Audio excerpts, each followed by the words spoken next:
Thank you, Surin, and thank you, Nanor. Let's just give them another round of applause.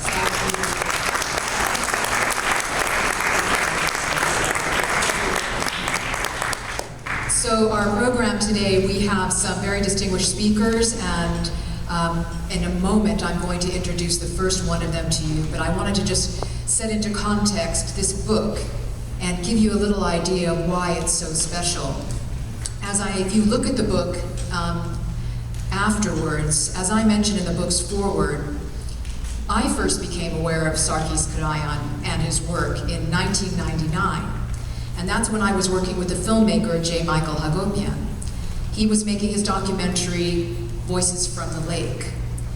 And that documentary looked at the way the genocide affected one town in Ottoman Turkey, Harpert. And at the end of the film, a startling statistic was revealed. Harpert was one town amongst over 4,000 other Armenian towns and villages in Ottoman Turkey affected by the genocide. Now that number, over 4,000, Michael Hagopian told me, was derived from a massive demographic study by Dr. Sarkis Karayan. Now, Sarkis was a medical doctor, so why did he embark on this research? Well, around 1971, another doctor, Dr. Stanley Kerr, at the American University of Beirut, asked for Sarkis' help. Stanley Kerr was active in the Near East Relief Campaign between 1919 and 1922, and he was writing a book about Marash, and that book later became The Lions of Marash. Dr. Kerr wanted to know how many Armenians were killed in the genocide, but finding an answer was proving to be difficult from the available sources in the English language. Dr. Kerr remembered that his student Sarkis had a keen interest in history, so he put the question to Sarkis, and Sarkis set to work. That's how all of this began. But in trying to answer that question, how many Armenians were killed in the genocide, Sarkis realized he had to ask a different question. How many Armenians lived in Ottoman Turkey before the genocide began? It is the answer to that question which brings us here tonight. What makes this book special, as we will find out shortly, is not just that Sarkis concluded that Armenians lived in 4,093 places in Turkey in 1914, or that 2,185,000 Armenian civilians were lost during the period of the First World War, and an additional 412,791 Armenians between 1918 and 1922, making a total of 2,497,791 people. Those are the figures, but it's the detail, the analysis behind those figures that takes this study to a different level. Now, as many of you know, we are living in a time where young people are searching for their roots through Ancestry.com and other popular websites. They want to know where they came from. But if you are Armenian, chances are you probably know where you came from. But you may not be able to find that place on the map. That's because the Turkish government renamed many of those 4,093 Armenian towns and villages back in 1959. And who has the legend for that map now? Telling you the name of that Armenian place now that you came from, where do you find it on the Turkish map? How do you make the connection between that Armenian village name and a precise place on a map now? This book is a remedy to that. This book puts Armenians back on the map. At the Armenian Film Foundation, we support this book because we know how vitally important it is right now to get this study out into the world. We will always remember Sarkis Karayan, not least for this remarkable study, but also for his commitment to revealing the truth. And so tonight, we're going to hear first from the book's publisher, Ara Sarafian, from the Gomidas Institute, who is joining us all the way from London. Ara.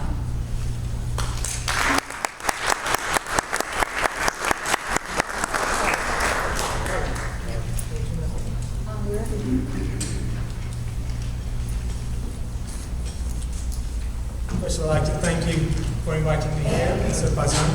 I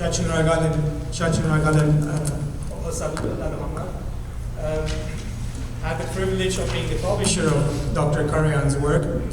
Carla was kind enough to tell you the key points, covered them already.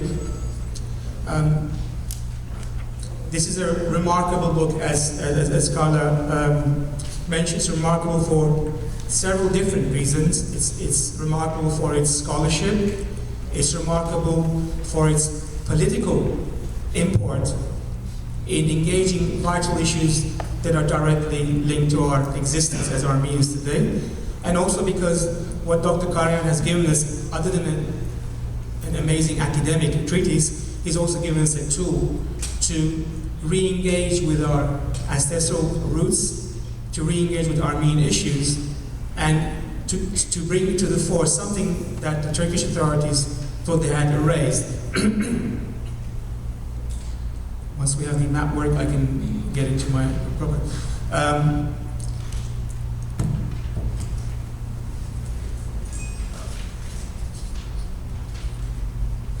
Right. As Carla said, Dr. Karayan, in the course of investigating the very basic question, how many Armenians perished in the First World War, came out with a remarkable figure that the Armenian population of the Ottoman Empire was close to 2.5 million. This is a significant sum because it undermines the efforts of the Turkish state, one of the efforts of the Turkish state to deny the Armenian genocide, by claiming that the Armenian population of the Ottoman Empire numbered between 1 and 1.2 million in 1914. This is one of the core denialist arguments that has been hatched not only in Turkey, but it's also been reproduced by certain parties and circles in the United States in the 1970s and 1980s.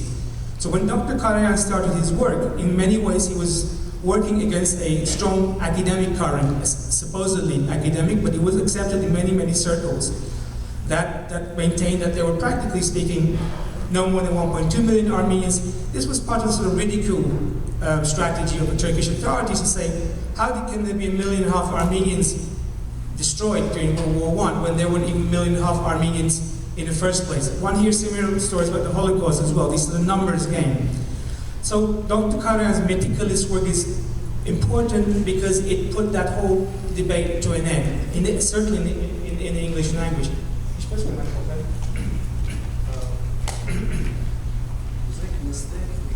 If you don't mind, I'll sit down. Yes.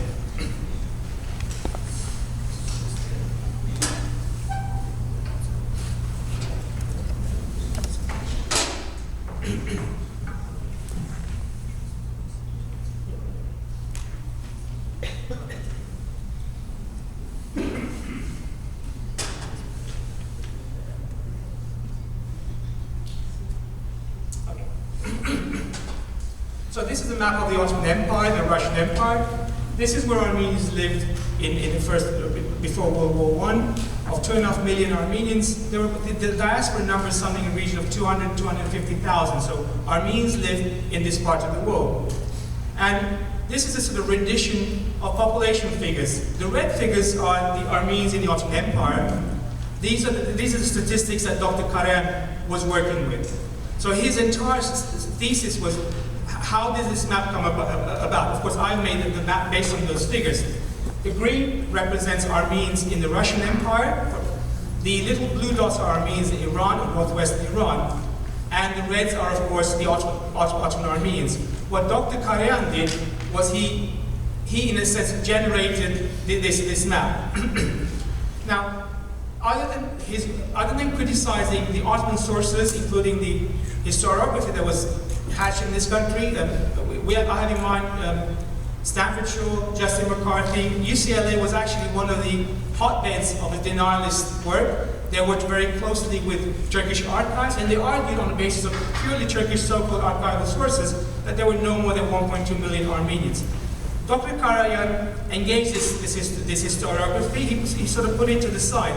But that didn't answer this question. Well, how, if that historiography is irrelevant, how do we know that, well, what the number of Armenians was? And in the course of his study, he is one of the first people in the English language who for the first time began to uncover the genealogy, shall we say, of demographics in Armenian sources. So starting in the 1870s, he demonstrated that how Armenians in the Ottoman Empire had already started the whole process of counting themselves. Armenians were more organized, and the first studies, the first systematic accounts of Armenian population of the Ottoman Empire were already being in circulation by the 1880s in the form of Cervantian's work going to the provinces, travel logs, where they give meticulous details of Armenians in the Kharpet area, Armenians in the Malatya area. But so Sarkis was the first person to uncover this material and to use it in a systematic manner. And as part of his work, he identified this type of records. He identified studies that Armenians had undertaken in the Ottoman Empire. That means that Armenians had a voice of their own, a voice that in many ways had been neglected or left to the side. Dr. Karayan was cognizant of their importance, and part of his study was putting this level of materials together. Works like Adol's work or Teotik's work at the end of the First World War. And Dr. Karayan, perhaps most importantly, put together the whole series of list of compatriotic studies. Now we know that Armenians at the end of after World War I began publishing these compatriotic studies about their points of origin. Armenians of Kharpet, Armenians of specific villages like Pajanj or Tsitol, or Erzurum, Malatya, Kayseri. Dr. Karayan systematically put this plethora of records of about 130 volumes running into tens of thousands of pages, and he did the first systematic analysis. So these were the Armenians now, the Armenian survivors, printed primary sources that were often neglected and still are neglected today. He did the systematic study. So when we say that Dr. Karayan came up with a list of 4,000 Armenian inhabited locations in the Ottoman Empire with statistics, it is his ability to find and mine these sources one by one over decades, and then meticulously putting them in an ordered format where he identifies locations, he identified their old names, their new names, because he's trying to give voice to these lost locations, as well as statistics. Now, his work was made harder Also because throughout this period, as Carla also mentioned, the Turkish state was involved in a very different kind of endeavor. With the creation of the Turkish Republic, modern-day Turkey embarked on what they can call in a nice way a Turkification program. That means a systematic rewriting of the history of what became the Turkish Republic, in which minorities such as Armenians, Assyrians, Kurds were written out of the narrative. Anatolia, or Asia Minor, was bereft of people except for the Romans and Greeks, but certainly no Armenians or modern-day people. Modern-day Turkey began a systematic rewriting of history, which also included erasing the toponyms, right? Destroying the material culture that attested to the presence of these ancient people on that landmass, like Armenians, but also to rename these villages into Turkish ones.